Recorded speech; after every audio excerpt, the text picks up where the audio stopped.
بسم اللہ الرحمن الرحیم۔ السلام علیکم، آپ دیکھ رہے ہیں داستانی ٹی وی چینل۔ حضرت عیسیٰ علیہ السلام کا معجزہ بیان کیا جاتا ہے کہ بنی اسرائیل میں ایک شخص تھا جس کی بیوی نہایت حسین تھی، جس پر وہ اسرائیلی فریفتہ تھا۔ چنانچہ جب اس عورت کا انتقال ہو گیا تو اس اسرائیلی کو بڑا قلق ہوا اور ایک مدت تک وہ اس عورت کی قبر پر بیٹھا روتا رہا۔ اتفاقاً حضرت عیسیٰ علیہ السلام کا ادھر سے گزر ہوا تو انہوں نے اس اسرائیلی کو پریشان حال دیکھ کر اس کا سبب معلوم کیا۔ جب اسرائیلی نے اپنا واقعہ بیان کیا تو حضرت عیسیٰ علیہ السلام نے دریافت فرمایا، کیا تو چاہتا ہے کہ میں اس کو تیرے لیے زندہ کر دوں؟ اس نے عرض کیا کہ ہاں حضور، یہی میں چاہتا ہوں۔ چنانچہ جب حضرت عیسیٰ علیہ السلام نے اس قبر کے مردہ کو آواز دی تو قبر سے ایک حبشی غلام، جس کے ناک کے نتنوں، آنکھوں اور جسم کے دوسرے سوراخوں سے آگ کی لپٹیں اٹھ رہی تھیں، حضرت عیسیٰ علیہ السلام کو دیکھتے ہی غلام نے کلمہ پڑھا کہ لا الہ الا اللہ عیسیٰ روح اللہ۔ اسرائیلی نے یہ دیکھ کر عرض کیا کہ حضور، مجھ سے غلطی ہو گئی، میری بیوی کی قبر تو دوسری ہے۔ یہ سن کر حضرت عیسیٰ علیہ السلام نے حبشی کو حکم دیا کہ تم اپنی قبر میں واپس ہو جاؤ۔ چنانچہ وہ مردہ ہو کر گر گیا اور اس کی قبر کی مٹی سے چھپا دیا گیا۔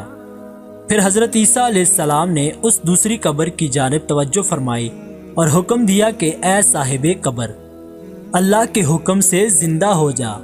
چنانچہ قبر پھٹی اور اس سے ایک عورت سر سے گرد جاڑتی ہوئی باہر آ گئی، جس کو دیکھ کر اسرائیلی بولا کہ یا روح اللہ، میری بیوی یہی ہے۔ اور حضرت عیسیٰ علیہ السلام کے حکم سے وہ اسرائیلی اپنی بیوی کو ہمراہ لے کر واپس ہونے لگا، مگر عرصہ سے جاگا ہوا تھا، اس لیے اس پر نیند کا غلبہ ہو گیا اور اس نے اپنی بیوی سے کہا، میں تیری قبر پر گریہ وزاری اور بیداری نے مجھے ہلاک کر دیا ہے، اس لیے میں چاہتا ہوں کہ کچھ دیر آرام کر لوں۔ بیوی کہنے لگی کہ ہاں، آپ آرام کر لیجئے۔ چنانچہ وہ اسرائیلی بیوی کے زانو پر سر رکھ کر سو گیا۔ اتنے میں ایک گھوڑے پر سوار ایک شہزادے کا ادھر سے گزر ہوا، جو اپنے زمانے کا یکتا حسین تھا، جس کو دیکھ کر شہزادی از خود فریفتہ ہو گئی اور اس کا دل قابو میں نہ رہا۔ اس نے شوہر کا سر زانو سے نیچے رکھا اور محبت و عشق سے مجبور ہو کر شہزادے کے سامنے جا کھڑی ہوئی۔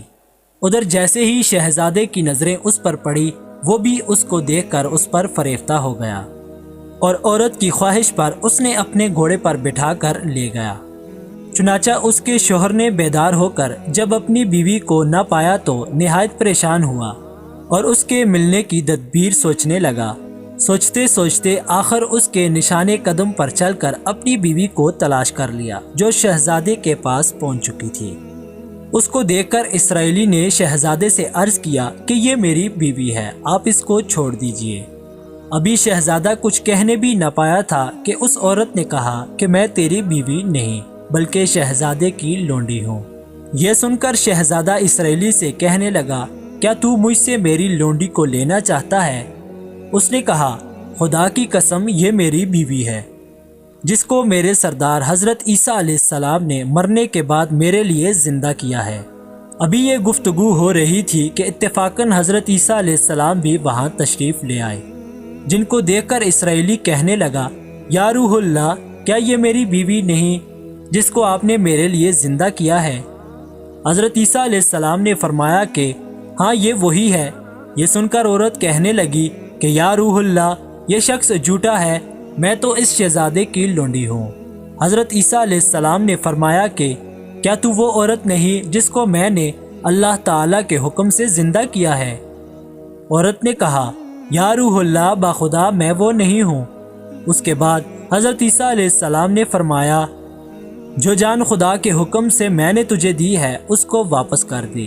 یہ سنتے ہی وہ عورت بھی مردہ ہو کر گر پڑی اور حضرت عیسیٰ علیہ السلام فرمانے لگے کہ جو شخص ایسے آدمی کو دیکھنا چاہے جو کافر مرا تھا اور زندہ ہو کر ایمان لایا، تو وہ اس حبشی غلام کو دیکھ لے جو پھر ایمان کی حالت میں مرا ہے، اور جو کوئی ایسے شخص کو دیکھنا چاہے جو مومن مرا تھا، پھر اللہ نے اس کو زندہ کیا اور وہ کافر ہو کر کفر کی حالت میں مر گیا، تو وہ اس عورت کو دیکھ لے۔ اس واقعے کو دیکھ کر اسرائیلی نے قسم کھائی کہ اب کبھی نکاح نہ کروں گا، اور میدانوں کی طرف نکل گیا جہاں اللہ تعالیٰ کی عبادت میں مصروف رہ کر اسے موت آ گئی، اور اللہ تعالیٰ اس پر رحم فرمائے۔ حاصل، نبی اور رسول کے اقرار و انکار کا نتیجہ اس حکایت سے ظاہر ہوتا ہے، اور سبق ملتا ہے کہ کامیابی اپنے نبی صلی اللہ علیہ وآلہ وسلم کی اطاعت و محبت سے ہی مل سکتی ہے۔